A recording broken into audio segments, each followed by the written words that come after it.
What's going on? And welcome to the Score Fantasy Basketball Podcast. I'm Waiver Wire Queen. Today we are going to discuss must-add players week 14 in fantasy basketball. Make sure you subscribe to the YouTube channel and you are sharing the content with all of your friends who just love fantasy basketball. And make sure that you tune in to the podcast on all major podcasting platforms. Let's jump right into it, y'all. Some of these guys will be short-term ads, and I'll again let you know, and some will be long-term. Alec Burks, I've talked about him several times throughout this season. He's always been a player that I really loved adding in previous seasons because he was just one of those low-key, sneaky, under-the-radar guys that pretty much help your team off the bench. Right now, Rose isn't playing. Reddish is out. They just traded for him. And again, Kemba has missed a few games. And again, if you listened previously, when Kemba Walker went on that stretch of games where he was lighting it up, you traded for him. Sell high. You did. Well, you sold high on Kemba Walker. Alec Burks has been very consistent over the last several weeks. He had a little stint where it was kind of up and down, and sometimes that happens with Tibbs. But right now with these guys out, Alec Burks is a must add, not a short-term ad, must add. Kemba Walker, for me, it's going to be inconsistent throughout the remainder of the season because of the knee issues. Rose, he's most likely going to be able to come back, right? And we hope he's going to play at a high level. Nonetheless, Tibbs cannot turn his back on Alec Burks. He's been playing very, very well. Right now, he is rostered in over 53% of leagues. And for a league that is points-based, he's going to get you between 21 and 23 on a nightly basis. Right now, over the last week or so, that has increased to almost 28 plus because who's going to score the ball outside of you got Randall, of course, but you need somebody else, right? You got Burks, and he's been playing very, very well. So if you can pick him up because he's only owned at 53%, you do so, and you keep him on your bench. Don't just release him because he may have an off night. Just remember that he is a guy who is getting the opportunity because several players are out. So consider him. Let's talk about Lance Stephenson. Guard/forward with the Pacers. Did anyone think he was going to play back in the NBA again? Hell to the no, not me. Waiver wire queen. No, you didn't think of it. But guess what? He is, and obviously he's on the team who he's just one of those players who should have been a career-long pacer, and he's getting the minutes. It's going to be up and down for me. It's going to be inconsistent, wild, hit or miss at times with him, but he can be a really good at spot starts. He's rostered right now at 33% of leagues, and in a points-based league, 16 to 18 points. And if you know anything about Stephenson, he is a stat stuffer. He's going to rebound. He's going to get you some steals, assists, score the ball. He's going to do a bunch of things. And, you know, they have a lot going on out there in the Pacers with players in and out of the lineup. Again, I don't see this as a long-term ad, but he's a player that you can definitely check for right now in spot start situations. And again, I will stress this to you. It's hit or miss with him. This is why I haven't really recommended him, but he has been playing well the last few games. But again, keep in mind, it will be a hit or miss situation with Lance. But nonetheless, try him, maybe even in DFS. Let's talk about Gallinari. I mentioned him last week. I'm going to mention him again because the opportunity is there. They traded Cam. Collins is still out. Although Hunter is back, Gallinari will at least come off the bench and help the team in that role once everyone comes back. He's going to be inconsistent. Let's keep it 100. He has been inconsistent the last few seasons, and a lot of their players out there in Atlanta have been inconsistent because, hell, they keep drafting the same type of player, and it's like, try something else. Stop drafting players at the same position because now who's going to play? You don't know who you want to play. It's going to be inconsistent. So the move for Cam, I really love that move for him. And I love the move for Gallinari because maybe it'll give him more playing time. And right now he is playing more because Collins again is still out. Right now he's only rostered in 30% of leagues.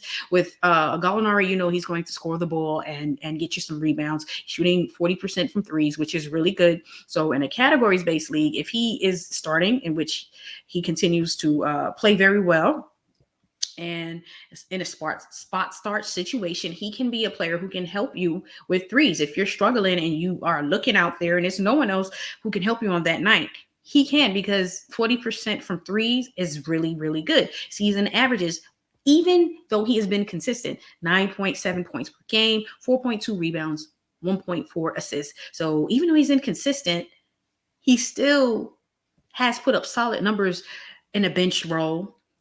And right now, again, those stats have been inconsistent since he is playing more due to other players being out, and the availability to produce more is there. But there are times where he has played extremely well, which is why even in DFS, he's a player to check for. Salary is not high at all, and he can help your team. Strictly points-based league, but if you are specifically looking for a player one night to help with the threes, then you can check for him there. 17 to 19 fantasy points per game on the season. That has increased slightly. So if you are struggling and need help, he can help you.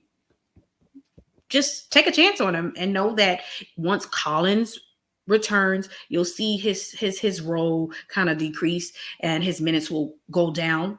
But we got to wait and see when Collins returns. So again, what do? We're going to use those players until they are no longer useful to our team. And then we move on. Right now, he can be of help. He can help your team. So add him to help your team. And that is DFS as well. DeAndre Hunter. That's right. My biggest concern or biggest issue with him is health. He can never stay healthy, which is why it's so hard to say, well, take him, because you just never know. He can't stay healthy. But nonetheless, with Cam being traded, that frees up more time for him, in my opinion. He's definitely going to benefit the most. And what you're going to get from him is some scoring, some rebounding, and he's going to play solid defense, which means he's most likely going to help you with steals and blocks at times. He's rostered in 43% of leagues. If he was a player that was healthy, his percentage at being rostered would be extremely higher. But right now, with players being injured, players in the protocol, low management, some teams just can't afford to have a player like Hunter just sitting on their bench because he's hurt, because you may be in a league that does not have an IL slot. If you are in a league that does not have at least two of those slots, I encourage you to holla at your commissioner and tell them they need to add those slots. And one slot is like a slap in the face. A minimum of 2 will do. Now say it like that. Tell them Waiver Wire Queen said a minimum of 2 will do. That's what I'm talking about. But again, with him, very solid young player. Last 2 games, 20 points, 15 points. Again, he's going to score the ball and play solid defense for your team. So 43% is extremely low, but for the circumstances and everything that we're dealing with, I get it. But if he continues to play well like this, his percentage at being roster is going to jump up. Possibly next week, he may be in the 60s. But if you have a chance to pick him up, because I think out of all the players I'm recommending on this list, he will be the best pickup if he can remain healthy. So if he is able to remain healthy, it will be the best ad for you this week in fantasy basketball. So check for him, okay? Amir Coffey, guard/forward with the Clippers. Man hasn't played very well. He's been so inconsistent, and it looks like Coffey took a step ahead of him in that rotation. He has played very well over the last few games. The last week, averaging over 13 points, 5 rebounds, which is really good. He's rostered at 31%. Which is low, but he's not a long-term ad. Once you start seeing Paul George return, he still may have a role, but it won't be anywhere near to what the opportunity is that he has right now. So short term, this is very, very short term. So don't get crazy and keep him on your team once you start seeing Paul George return and maybe even Kawhi, and these guys are playing at their highest level. This young man's minutes will decrease and he will be a player that you should release. But right now, he's playing very well. Last game, had 4 steals in the game. So again, that's telling me that he's going to score the ball a little bit, get you a few rebounds and some steals. And that's what we're looking for. We're looking to get what we can. So I recommend him in a points-based league because I don't feel like he's doing anything well enough to be recommended in a categories-based league. And it at times may be hit or miss with him, but you can be confident in the fact that, man, his minutes have kind of decreased because this young man is playing much better than him. Last 4 games, averaging over 23 fantasy points. So keep that in mind in a points-based league. If you're looking for a player and you're like, I don't have anyone, and he's out there, pick him up. He can help you, even if it's for 1 game, because you have some managers who are taking that approach. I'm going to add this player today, release him tomorrow. I'm not a big fan of that approach, but a lot of teams are desperate still with players being in and out of the lineup for various reasons. And this is what we have. So this is what we have to work with. And I mean, it is what it is out here in these fantasy basketball streets. You got to do what you got to do. If that's a strategy for you and that's going to help you win the week, you do what you have to do, because the ultimate goal is to be the last team standing at the end of the season, because that would mean you would have won your league. And that's what we're trying to do. Now, let's talk about Nasir Little, guard with the Trailblazers. This is going to be a short-term ad. You got McCollum back. You know that Dame is out. Simons, he may return tonight. He had a death in the family. Condolences to him and his family. And he was listed as personal for tonight as well. Missed the last game, and we'll see if he plays. But nonetheless, Nasir Little is playing very well. Powell is still in the protocol, so right now that means increased minutes for Little. Has been very inconsistent this season, and once Powell comes back, he still will have a role, but not a role that would warrant you to keep him on your roster. But for right now, you can add him because of the opportunity that is available to him, and he should be able to help your team. He's averaging 9.5 points on the season and 5.6 rebounds per game, which is really good. However, you need to keep in mind that once you start seeing Powell return, that's a sign that you need to move on from Little. And then again, if Dame was to show back up this season, then you definitely know that, okay, Little is not a player that I should roster in my league, because there'll be other players who are going to have the opportunity, and those are the guys that I want on my roster. He's rostered at 18% in leagues, 20 to 22 fantasy points. So keep all of that in mind when you are making your decisions, and know that right now he has the opportunity. When you have the opportunity, we want players who are given the opportunity when we're looking for players to replace our guys who are injured or in the protocol or whatever is going on. So consider Little. Facundo Campazzo. I talked about him last week, and I talked about how great Monty Morris had been playing throughout the season. So Morris was definitely going to take his spot back. Well, Morris has played okay. It hasn't been really great, and that could be for several factors, being out for several games and then conditioning issues and whatever may be going on. You may lose a rhythm. It happens. Well, right now, Facundo is playing better. At first, they were playing the same amount of minutes, but Facundo right now is seeing the majority of the minutes, and he's playing very, very, very well. And that's who we want to go with right now. I actually dropped Monty Morris for someone else. Maybe I'll take a look at him in another week or so to see if he has recaptured that magic he had earlier in the season. But right now, Facundo is the guy I want out of these two. And I'm going to say, to me, it's short term, but it can be hit or miss, because again, if Monty Morris does not recapture that magic, then they should continue to utilize Facundo. But if Monty Morris gets back on track, then I would prefer Morris. But right now, because we take things one day at a time with all that is going on, we want Facunda. He's rostered in only 17% of Yahoo leagues, which means you have a high chance to pick him up. So if you can, and if nothing else, you just may need him for one game, he's going to produce well. Okay, he's going to perform for your team. 18 points, 12 assists, 14 steals in the last game. Very, very good. Okay.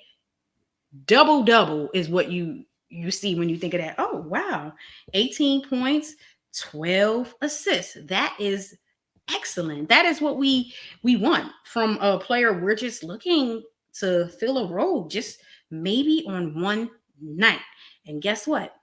He can fill that void for you if you are struggling. And think about it. If you are in a categories-based league and you played him and he got you 12 assists, that helped you in that specific categories of assists if you were struggling. So just know that he's going to score the ball and assist the ball. So I would feel confident in any format, whether that is a categories-based league or a points-based league. So for right now, it's Facunda over Monty until Monty can recapture that magic, and we hope he does.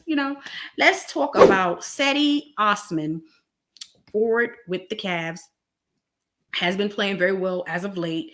He's shooting over 40% from threes, which is very good. So in a spot start, if you need someone to help you out with threes in a categories-based league, he's definitely going to help your 3-point percentage. So you can check for him in that capacity. He's only rostered in 13% of leagues.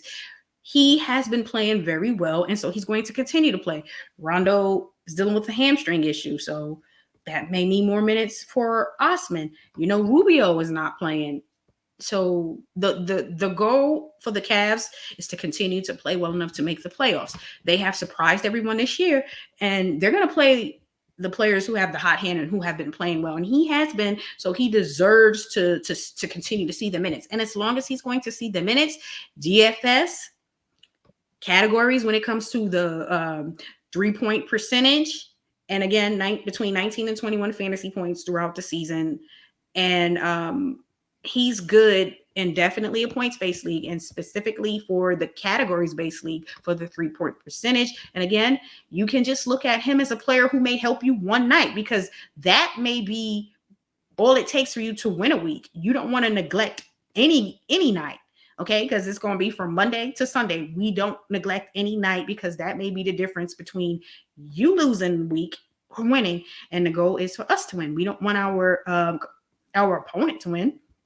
We're trying to win. So if Osman has to play for your team one night, he's most likely going to produce whatever you are looking for out of him. If it's the points, you can guarantee that he's going to at least get you a minimum of 20. And then if you are in a categories-based league and it's just the 3-point percentage, he is a guarantee to help your team. Some other players to consider is Malik Monk. He's still out there.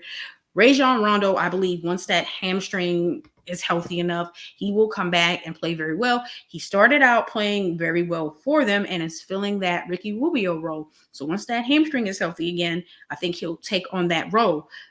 Please keep in mind that, he's dealing with the hamstring injury, and you already know how those hamstrings tend to be. They are very tricky and can have a player out for several weeks. So if you are in a deep league and you can afford to stash him on your bench to just help you once in a while, I think he'll be good, because again, he was playing very well prior to suffering the hamstring injury.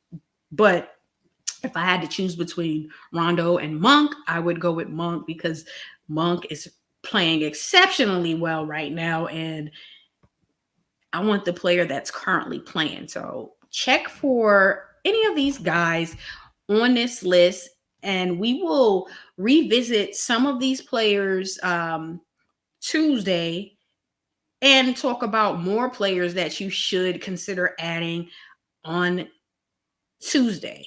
Y'all make sure you subscribe to the channel and hit the like button. Leave some comments on what material you would love to hear. And y'all have a great day. And again, remember to check out the podcast on all platforms that are hosting podcasts, because we have more content on our podcasting platform for you. Y'all be safe. Have a great weekend. Peace.